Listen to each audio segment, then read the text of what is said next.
कैसा हराया? कसं हरवलं हा एकच प्रश्न सध्या सोशल मीडियावर तुफान व्हायरल होतोय आणि हा प्रश्न विचारणारी तरुणी सध्या मुंब्राच्या राजकारणातील टॉकिंग पॉइंट ठरली आहे. नमस्कार, मी अँकर आरजे अजिंक्य आणि तुम्ही पाहताय RRC न्यूज. ठाण्यातील मुंब्रा परिसर म्हटलं की डोळ्यांसमोर नाव येतं ते म्हणजे जितेंद्र आव्हाड यांचं. मुंब्रा म्हणजे आव्हाडांचा बालेकिल्ला, यांचा अभेद गड. पण यंदा याच गडाला एका तरुण मुलीनं आणि तिच्या वडिलांना जबरदस्त सुरुंग लावलाय.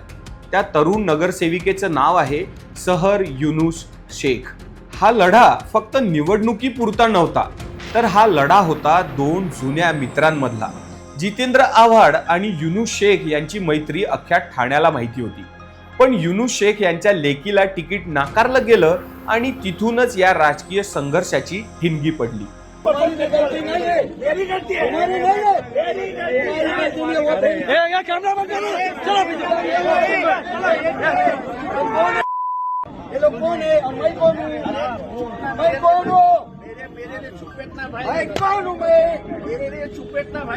युनुस शेख यांनी राष्ट्रवादीला रामराम ठोकला आणि MIM मध्ये प्रवेश केला.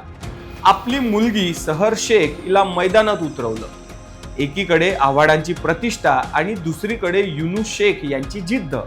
आव्हाडांनी सुद्धा एका तरुण मुलीलाच उमेदवारी देऊन समोर मोठं आव्हान उभं केलं. पण निकाल लागला आणि मुंब्र्याचं चित्रच बदललं. सहर शेख या MIMच्या सर्वात तरुण नगरसेविका म्हणून निवडून तर आल्याच, पण त्यांच्यासोबत प्रभाग क्रमांक 30 चे संपूर्ण MIMचे पॅनल निवडून आले. सहर शेख यांचा एक व्हिडिओ सध्या चर्चेत आहे, ज्यात त्या आव्हाडांना थेट सवाल करतायत, कैसा हराया? कसं हरवलं? कैसा हराया? एवढंच नाही तर मुंब्र्याला हिरवं करायचं, या त्यांच्या वक्तव्यावरून आता राजकीय वर्तुळात उलटसुलट चर्चा सुरू झाली आहे. इलेक्शन में इससे भी बड़ा मुंह तोड़ जवाब उनको देना है. पूरे के पूरे मुंब्रा को ग्रीन कलर से ऐसे रंगना है कि इन लोगों को यहाँ से बुरी तरह से पछाड़ के भेजना है इंशाल्लाह. सोशल मीडियावर आधीच सक्रिय असलेल्या सहर शेख यांचा हा आत्मविश्वास आव्हाडांच्या गोठ्यात नक्कीच चिंतेचा विषय ठरू शकतो. या निवडणुकीत MIMने ठाण्यात 5 तर संपूर्ण महाराष्ट्रात तब्बल 125 जागा जिंकून मोठी मुसंडी मारली आहे. मुंब्र्यातील हा विजय केवळ एका जागेवर नाही, तर तो प्रस्थापित सत्तेला दिलेला इशाराच मानला जातोय.